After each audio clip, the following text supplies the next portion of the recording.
Hi, everyone. Welcome to our One World Zohar, our energy connection with the Zohar. Um, this week's portion is Chayei Sarah, which means the lives of Sarah, the life of Sarah, although it is the that begins with her having passed away. So we're going to talk about that. And we're going to be at verse 62. And before we get started, let's turn our consciousness to the flawless universe, to the upper realm, which we will connect with through these verses. And let's begin by connecting to the energy of healing and channeling the energy of healing for everyone we know. Minda bat Chaya, Moshe ben Chana, Alba ben Amelda, Melda bat Carmen, Yisrael Zev ben Men Yerachel, Ariel ben Rivka Tova, Meir Tzvi ben Gittel, Nachman ben Chaya, Rachman Chaya, Jeffrey ben Fern, Shannon Devor ben Chaya Chana, Levin ben Bluma, Sarah bat Maka, Yis bat Rivka, Mas bat Margie, Chana bat Rivka, Yudi Masan Avon bat Aviva, Ganes bat Rachel Dina, Sur Pel bat Yereza, Carol bat Susan, Rabbi bat Nina, Mayor. Okay, so and let's also that's my list. Let's also send energy of assistance to those souls that we know are in the process of their first 12 months of elevating. Let's also connect to the energy of Ahavat Chinam, unconditional love, treating everyone with human decency, protection from evil eye and evil speech, ending the wars and conflicts in our world, the protection for all those innocents that are in harm's way, and removing chaos and negativity from our world. Okay. You said Vaira, right? I said Chayei Sarah, Volume 4. Volume I'm 4. online. Where's that? Yeah, that was online? last week. Right, that was last week. I'm on the online copy. You're online? So Yeah. it's Chayei Sarah. It's right before Toldot. I see it. I got it. Okay, great. Awesome. you. And we're at verse 62. Got Let's it. begin by reading the Aramaic and have, again, a consciousness that we are connecting to the flawless universe, the endless world, and the source of all fulfillment. Actually, it's where the fulfillment is. Our fulfillment is there, and we should walk through life as if we do have it. And with the merit of Sarah, our matriarch, we're connecting to tremendous energy of mercy and blessings this week. Also, let me point out that there's no anniversaries of elevation of righteous souls for today that I know of, but tomorrow is Rav Avram Azulai. So that begins tonight at sunset into tomorrow. And Rav Avram Azulai was one of the most significant Kabbalists of the past. I don't know how many years ago it's been. He's 14th century. 14th century. So, and there's many stories about him, but in the 14th century, he was a primary advocate for the study of Zohar and Kabbalah. So we have his assistance. I personally will be lighting a candle tonight to connect to his soul and ask for his assistance. And I always think that's a good idea. Okay, verse 62. The Tamat Sarah Kiryat Arba, Rabbi Abba Amar, Kegavna da lahava b'chol nishei alma, da itmar chushban yomaha, ushnaha, v'kiyuma be'alma, v'hu atar de'id kavrat be, elal achza'a de lahava kisara b'chol nishei alma. Alex, do you want to start with the relevance? We're never going to get out of here. Okay. Here, the Zohar explores the ways in which people's lives determine the quality and nature of their death. So like how you live is going to have a lot to do with how you exit. Yes. Continue. The rabbis also resume a discussion of Sarah's uniqueness among women, now comparing her with Miriam, whose age is not mentioned in the scripture.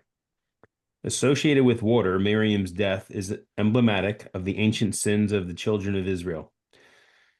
They, it is explained, own their happiness and stability solely to the Torah, which is a gift of the Holy One, intended to reveal the true nature and purpose of his creation. So there's a lot of, I would say, misunderstanding about what the holy books are about. For some, it's just about like understanding an aspect of history. And, I mean, look, you can major in history you can go to college, you can study history, you can teach history. History is great. Those who do not study history are doomed to repeat it. I mean, So there is an importance to studying history. That's not what we're doing, ever. If it doesn't have present moment relevance, then from a Kabbalistic standpoint, we're missing something. Let's continue. Rabbi Yehuda goes on to make an analogy between the effect of a weak king on his kingdom and that of an unrighteous man on his own life. I'm going to suggest that we skip ahead to the relevance because I don't want to get too deep into the synopsis because I'm not sure how far we're going to get. In practical terms, the upper world or the patriarchs refer to our soul and this desire to share. Okay, so like in what way are these patriarchs, why are we being told that practically speaking, the upper world is the same as the patriarchs? Didn't they walk the physical world? So what are we even talking about here? Elevated. I'm sorry? They were more elevated. They were more elevated. So through their elevation, as among the most elevated souls to ever walk the face of the earth, they are our direct connection to the upper realm. I mean, it's worth, it's likely there were other really like holy people at the time that they lived, people who were, doing a lot of kindness and a lot of sharing. It's not like these groups, but these patriarchs and matriarchs were so far above in terms of what else was going on at their time. And they literally changed the world. Each one of them in a very specific way. Peter? David, I listened to a lecture from Michael Berg yesterday, and what was really interesting is, to that point, it's more than just what they channeled. Is the reason they're remembered is because of the life they created, and the life that he was explaining was that when we pass, you are at the gate and they ask you, what is your name? And those that have manifested a lot, and I'm paraphrasing, know your name and remember your name. Those that get there and don't, it's because they didn't manifest as much. So if you think about it, you have people that have been great sages, including Ashlag, that were people we're not so happy with. Well, we don't know any of those other people. The only people that we remember are the ones that created great light and channels for us. Okay, it's an interesting perspective. It's Michael's, not mine. What's that? I said it's Michael's, not mine. And I mean, I'm not doing it justice. Okay. So what I align with that is, though, I want us to understand that what makes these people righteous souls is just not that they were just very sharing and giving. They had an elevated consciousness. They were able to maintain a high vibrational frequency. When you meet them, you get that sense. It's not like something they're putting on. It's like they're there. Like they're working on maintaining an enlightened consciousness. They make it look easy. Rest assured, it's not. And what made our patriarchs and matriarchs stand apart is their ability also, in the face of challenges, which we read about, in the faces of challenges, is their ability to maintain that enlightened consciousness, that heightened vibrational frequency. When you meet someone who is enlightened, you should be able to sense it. You should be able to feel it. We really should try and always be present to the energy of the people that we meet. We've discussed this before. But our teachers also, they maintain that. I mean, what really distinguishes them from anyone else you meet. It's like that energy is different. I mean, I can ask myself, look, should it be the Kabbalah Center for me? Maybe it should be a different organization. Maybe there's other ones that are, meritorious of my attention. Maybe there's other things I can learn. But I don't really meet people that have the same vibrational frequency as the people I meet at the center. For me, it's night and day. David, can I ask? Yeah, Maria. So on those comments that you're making, right? When we are in the process of whatever situation, and we should reach out to those patriarchs and those who are giving us light on a daily basis. And sometimes we don't realize we are connected with them. But when we reach the moment, a moment where we are going through some whatever, hiccup, whatever. Life challenge, hiccup. A challenge. And we right away realize that challenge and connect immediately. We just seek for their help, whatever it is, you know, them or the angels or the light, right? As we're studying here. Does that make us, because we connected or identified that energy in a situation, wherever we are? Does that make me or us that recognize those feelings and reach out for help, that we are in the proper path to maintain that alignment? Well, it's like, what can I do to maintain that alignment? I want to look to people that understand that value, how important that is. We can always, by the way, so there are people that we, you know, teachers we have and others that we have that we can talk to. We can always talk to Sarah also, the matriarch. We can always talk to Karen and the Rav. I mean, all those that have left the physical world are still available to us.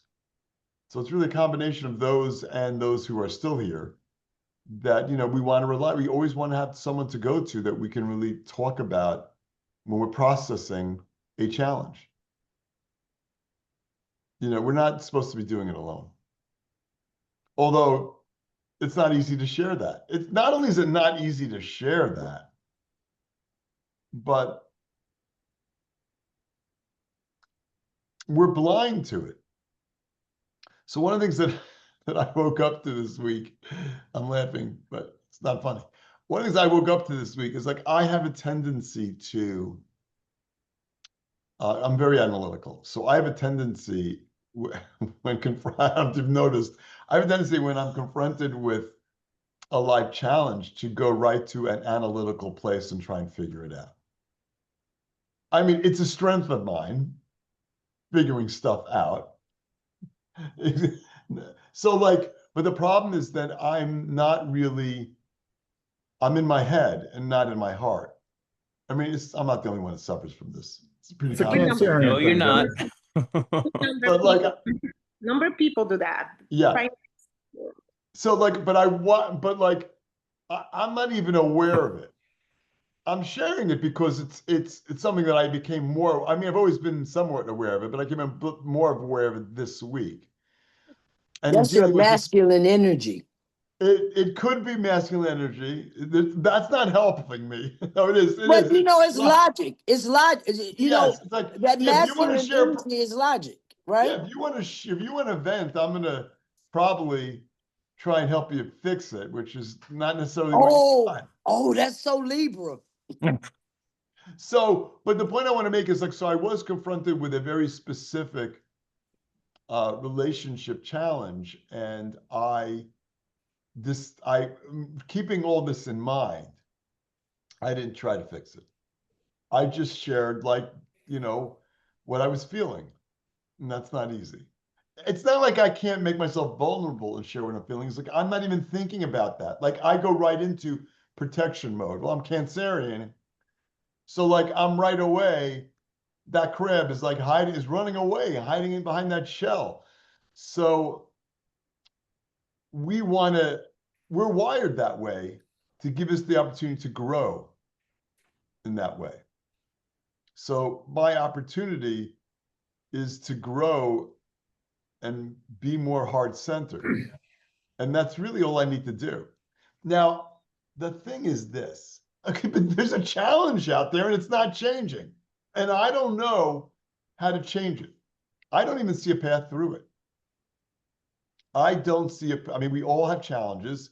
We don't see a path through it. We're kind of stuck with it. You can ignore it at your peril, but we're not supposed to ignore it. We're supposed to embrace the process, because the more we embrace the process, the more we're present to it, you know, the faster it progresses, the faster our process is when we embrace the challenges. But like, okay, I'm gonna embrace it, but I'm gonna try to figure it out. No, don't figure it out. Just be with it. And that is not logical. It's not, what do you mean don't figure it out? I need to figure out what I'm gonna do. No, you don't. You don't need to figure out what you need to do.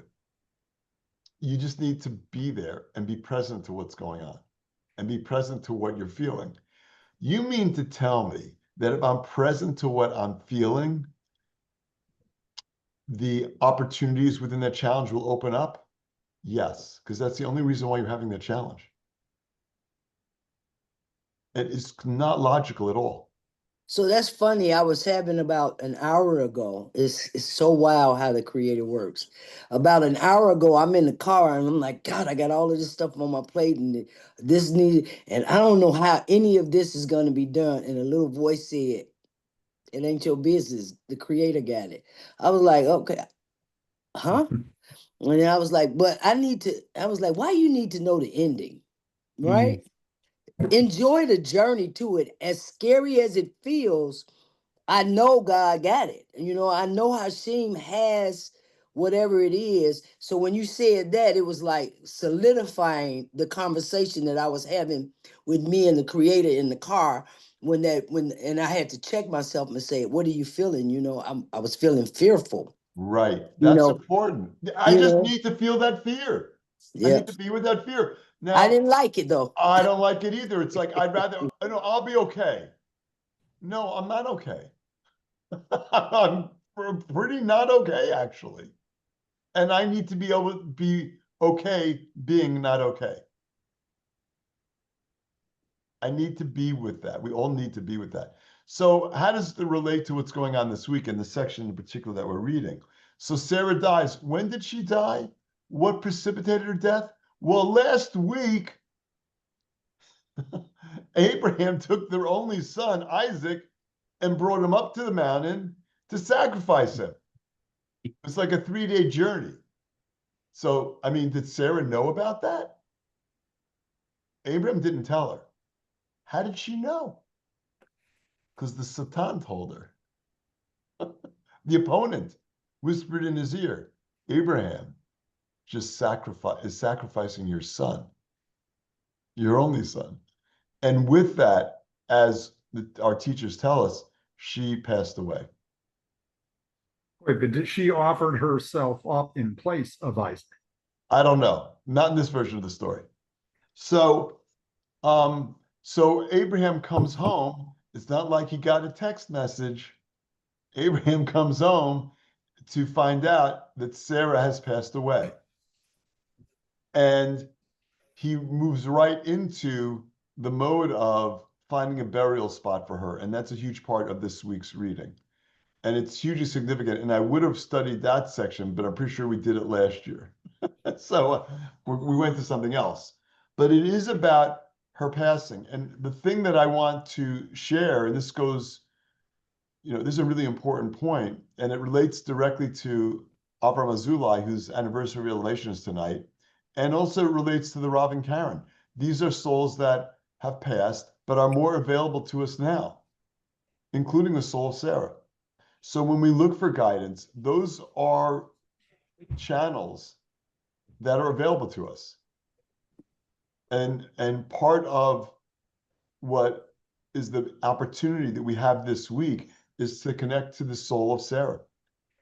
And to connect, that's why it says, Chayei Sarah, it's the life of Sarah, even though paradoxically, it's the portion in which she passes. But she passes and elevates to the upper realm where energetically, where spiritually, she's more available to us because she's not limited by physicality. And that's us, again, working on our consciousness to connect to the upper realm. This is all an opportunity for us to connect to the upper realm and not be so tied up into the logic of the world that we encounter, of trying to fix it, of trying to figure it out.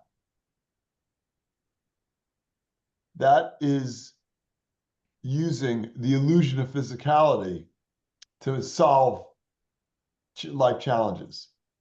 Life challenges are not coming from physicality. What do you mean? It was like a physical, this guy did this, someone did that. These are all taking place? No, it's not accurate. That's the result. That's the effect. That's not the cause. The cause is in the upper realm. So if you want to work on something, a challenge, you need to be connected to the upper realm. And we're not going to connect there through logic. That's the tree of knowledge of good and evil. That's the tree that Adam and Eve ate from and ended up getting thrown out of the Garden of Eden. It's the tree of life we want to be connecting to. That's immortality. That's all the things that run contrary to the illusion of physicality that we are surrounded by and engrossed by. We're so engrossed by this physical world. I mean, how could we not? It's pretty good. It's a pretty good simulation. It's as good as they get. Okay, let's continue. Our A physical lot of world, very important points that we just discussed. A lot of great stuff. our Yes. physical world of Malchut or David refers to our material body and the desire to receive for the self alone. Okay, that's the way we're wired. And what role does King David play in this? He gives us the energy of overriding the energy of physicality, the cause and effect world that we're experiencing, the limited world that we're experiencing. David represents that channel for Malchut, for the immortal aspect, then the Ein Sof aspect that we always want to connect to, the infinity, the eternity of our souls. Let's continue. Our ultimate objective in life is to balance and enjoin these two worlds, creating a new dynamic known in lay terms as the desire to receive for the sake of sharing. So again, I'm receiving, but I'm receiving for the sake of sharing. It's not about me, but the whole world is telling me it's about me. It's about what ends up on my tax return. It's about my financial security. It's about my physical sustenance. And that's 1% of reality. And I know it doesn't look that way. It doesn't look like 1%. It looks like 100%. Like to say that this is nothing, is 1%. There's a 99% that we're not even present to. I know how crazy that sounds, but that's the reality. That's the reality we're connecting to. Let's continue. When we receive for the sake of imparting to others, we achieve perfect harmony with the sharing nature of the Creator. Because that's what the Creator is about. That's how the Creator is wired. That's the one thing about the Creator that if we stop and pause, we can see the Creator is constantly sharing without limitation. Go ahead. This assures a life and afterlife filled with light. Both the Torah and the Zohar serve to gradually sweeten the trait of receiving for the self into receiving for the purpose of sharing. And that's what we're doing. That is the journey that we're on. It's waking up to the illusion of this reality that when I get something, I actually have it. No, you don't have it. It looks like we do. It looks like we do, but we need to be receiving for the sake of sharing. We need to be that open channel. That is an elevated consciousness. I mean, that's what Abraham and Sarah were all about. Constantly sharing. Ron, I know you had your hand up before, and I think I missed it. Actually, it's okay. We've moved on. You sure? Yeah. Okay. I've already forgotten what I was going to say, so. I'm sorry. Okay. Okay, let's continue, Alex. Here, the Zohar invokes the energy of Sarah to help achieve this effect, strengthening our resolve whenever the temptation to satisfy our own desire arises. So, like, look, we have unfulfilled desires. It's natural for us to be present to that. There are things that we desire in life. That is our desire to receive the self. So part of what we want to do is transform those desires into a desire to receive for the sake of sharing. So like, what does that mean? So like, let's say I want to buy a new house. How am I transforming having a new house into a desire to receive for the sake of sharing? Bringing people into it. Yeah, I want to be able to share it. I want actually a place that I can have people over. I don't want to be there by myself. I'm trying to create a vessel of sharing. So I want to think about all the things that I'm trying to accomplish in life from the perspective of how is this helping me share more light with the world, with my friends, with my family, with my community, with the world.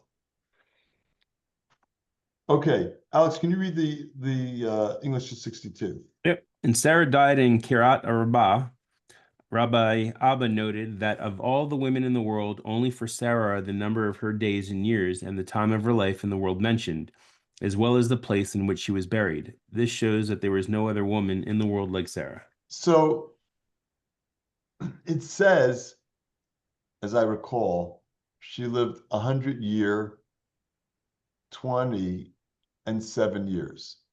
Like that's the language. Like 100 is in the singular, and 7 is in the plural. And there are other Zohars about this. I don't want to get into it, but like it's like there's no one else, no other woman in the Torah whose years are mentioned, let alone why is it mentioned the way it is, let alone why is it talking about Kiryat Arba, the town in which she passed. Like why all these details?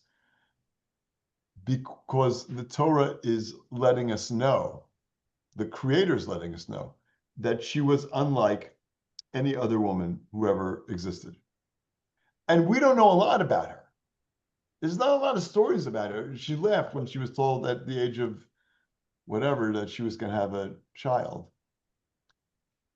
You know, but like what else do we know about her? Well, we know a lot in the details of when she passed. Let's continue. 63. So by the way, as a practical matter, you know, this is us trying to be attuned to what's going on in our life. Like there's a lot of things going on. I don't know the significance of them. David? Yes. So 127 plus 10 is 137, because you know I love math. But Yes. 137 is the gematria for Kabbalah. Oh, interesting. The gematria for the word Kabbalah? Exactly. Interesting. Yeah, that's very interesting. Thank you. Which was also the length of Abraham's life. Yes. I mean, but that's not uncommon. Like there's a lot of discussion about, and in previous weeks, even up to this week, in the beginning of the creation story, there's a lot of discussion about how long people lived, but not the women. I think for Adam it was 930 years, and I don't know, but there's a story. 960. But I was only saying because Stacy said, I just thought it was fascinating that the gematria, I hadn't thought about it, connected with Abraham, with Kabbalah. Never thought about that or heard that. Yeah. Let's continue. 63. V'ite maha Miriam dichtiv v'tamat sham Miriam v'tikaver sham. Begin lachza sarchana d'Yisrael ka'atadha maya la azle leho b'Yisrael ela bizchuta de Miriam aval la itmar b'mitata kama d'itmar b'sara. If you say that it is written of Miriam, and Miriam died here and was buried there, as it is written of Sarah, note that this was written only to show that Yisrael sinned, as said in the next verse. Okay, so like, well, what about Miriam? We find out that Miriam passed, and we find out where she was buried. Let's continue. Let's read through this. And there was no water for the congregation, and they gathered themselves together. Yisrael had no water there without Miriam, and her days and years were not specified when describing her death, as was done for Sarah. Okay, so they're saying like there's a distinction between really the description of Sarah's death and Miriam's death. I kind of get it. What happened when Miriam died? The water dried up. Hence the term Be'er Miriam, the wells of Miriam. I mean, the water dried up when she passed. That's how significant her no longer being in the physical realm was. It's like the Torah is telling us that she was the channel for just water, or I mean, we look at water, we look at spirituality, we look at channeling blessings, we look at energy of mercy in the world. So like there was a physical impact to her passing. So again, this is a reminder to us that these really elevated souls had a huge impact on the world around us, which is why we still maintain connections to them. Let's continue. 64. Rabbi Yehuda B'tach Ashrech Shemalkech Ben Chorin V'Sarayach Be'et Yochelu Haikra Ukmuha Chavraya Aval Itlan Listakala Be the Zikain Inun Yisrael the Kuchabrichu Yehav Lon Oraita Lemina Kol Orchin Stimin Ulit Galya Lon Razin Ilain. Rabbi Yehuda opened the discussion saying, "Happy are you, O land, that your king is man of freedom and your princes eat in due season." That's a verse from Ecclesiastes. This verse was explained by the friends. Nevertheless, we have studied that the children of Israel are happy because the Holy One, blessed be He, gave them Torah with which to know the hidden ways and reveal the supreme mysteries. So, like, we could be very disconcerted about the fact that here we are studying that there is a 99% realm that we are not privy to. And, that would mean that we're just swinging in the dark. But, the truth is that our spiritual wisdom, and this is why these spiritual books are so relevant to our life, is because they're giving us access to information and perspectives that would not otherwise be available. That's why we're doing this study. We're not doing this study because we want to be scholars. We're doing this study because we're trying to figure out what's going on in our life. We're trying to figure out how to better navigate the challenges that we have. Not only the challenges in our life, but the challenges of our world. Like, what do I do? How do I show up? What's important for me to give energy to, and what's not important for me to give energy to? I mean, my energy is limited. Your energy is limited. We really need to be very discriminating about what we do with our energy. That's kind of like the balance of the right column and left column of Abraham and Isaac, of Chesed and Gevurah. Why wouldn't I just want to? Here we are talking about transforming my desire to share, my desire to receive, into a desire to receive for the sake of sharing. Does that mean I share with everybody? No, it doesn't. That's what Isaac comes along to establish that left column, that column of Gevurah. I need to apply discretion to where I share. Not everyone is entitled to my energy. So part of what our life experience is about is to give us the opportunity to grow in that way. I was having a conversation with someone the other day where they were kind of upset that they didn't handle something well. I mean, it happens to us all the time. We try to do our best, but like we turn around and we realize we didn't after the fact. And then the opponents we start beating ourselves up. We would say we're beating ourselves up, but we're really not. We're allowing the opponent to beat us up. And we have to understand that whatever we've done is precisely being done because we're getting guidance. Even when we do something that we look back on, it's not what I wish I had done. It's still part of my journey, and everything on my journey is important to me. Like, I don't want to look at the quote mistakes I made as negative. It was part of my growth. And that's a really hard perspective to have because our society doesn't really foster that outlook. But here on this path, that's what it's all about. It's understanding that everything is that we're doing, even the mistakes that we make are there as part of our journey. We were destined to fall in that way. Just like Adam and Eve were destined to fall in the original sin. So it's difficult. It's really difficult. Especially when someone is, reminding you of something you did, throwing it in your face in a negative way. It's like, I can look at that and say, I feel bad about it. Or I can look at it and say, here's another opportunity for me to use that experience as an opportunity to grow. 65. V'hayitmar ashrech eretz da eretz hachayim begin da malchat dila azmin la kol birchan Ditbarcha me'avahan ilain. Raza de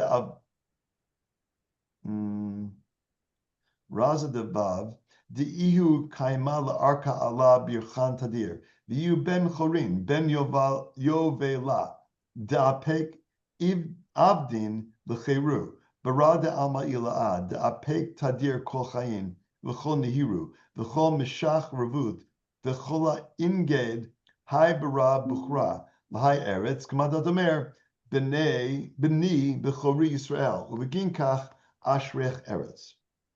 Happy are you, O land, refers to the land of the living, namely the Nukva, which clothes the living Elohim, Ima, because her king Zerampin prepared for all the blessings he had received from the supernal fathers, the supernal Abba and Ima. Okay, so we read a line that says, "Happy are you, O land." And it's like, can the land be happy? But it's not about that. It's referring to the land, to the realm of Malchut, to those of us who are living in this physical world. And where does our happiness come from? And we talked about this before. It needs to be internal. It's kind of the paradox. We're in a world of physicality, and you can do things that bring you joy of a physical nature. But from a Kabbalistic perspective, anything of a physical nature that's bringing us joy is short-lived. It's not sustainable. The things that are sustainable are the connections we have to the upper realm, the things that share the features of the endless world. Let's continue. That king is the secret of the letter Vav, which is always in readiness to pour blessings over her. And again, that Vav is Zerampin. That's the upper realm that channels into our realm. He is called the man of freedom, the son of a jubilee, which is Binah, namely Yisrael Saba, and the Tevuna, the Mochin, who liberates slaves and gives them freedom. The Mochin of the illumination of Chokhmah. He is also a son of the supernal world, the supernal Abba and Ima, who gives generously from their everlasting union all life and illumination, the oil of greatness and honor. Thus it is written, Yisrael is my son, my firstborn. Therefore, happy are you, O land. So it's like, how do I maintain that joy, that happiness in the face of the challenges that I'm experiencing all the time? And that's not easy. And a big part of it is understanding our value, our worth, what we have internally. We have the spark of the Creator within us. It is immortal. It is limitless. And part of the challenge is to look at the world around me and understand that all the things that I'm looking for, all the fulfillment that I'm looking for is actually there. It's inside me. And the challenges that I have, the more that I can embrace them, the more that I can act and with a consciousness of seeing the world as limitless, seeing the world as abundant, not buying into this picture of scarcity, which we see, but again, it's only an illusion. So to a certain degree, Sarah left the physical realm, but to a much greater degree, Abraham never lost his connection with her. And we still have a connection to our soul and the souls of those loved ones that we have that have moved on to the upper realm. Peter, do you have something you'd like to share? I was going to ask, or the line, thus it is written, Israel is my son, my firstborn. It really sounds like, and our teachers have been talking about this, right, the last few weeks, where right, we are really the son of God, right? This is about our connection. Is that how you interpret that? That knowing that we need to be having a dialogue with the Creator? Well, yeah, we definitely need to be having a dialogue with the Creator. Absolutely. Absolutely. And that helps us to embrace those challenges, is to be constantly talking to the Creator about the things that we're encountering and asking for assistance. It's a much deeper way of embracing that process. I'm actually talking to someone about it. I'm not actually talking to someone about it. I'm talking to the Creator about it. And our teachers will tell us that, and I'm going to say right here, that to a great degree, all the challenges we experience are the ways in which the Creator is giving us an opportunity to grow closer to the Creator. Like that's really where we want our progress to be. We don't want to manifest blessings. Yeah, of course I do. But the closer I grow to the Creator, those blessings will be manifest just as part of that process also. Okay, everybody, we're out of time. Anything, Ron, did you have something you wanted to say? I saw your hand up again. Wait, you're mute. Oh, was it up? Sorry, no. I probably Okay. had it up by accident. Sorry. Okay, no problem. Okay, everybody, love you all. Shabbat shalom. Thank you. Shabbat shalom, everybody. Have a Shabbat great shalom. holiday. Shabbat shalom. Shabbat shalom. See you guys.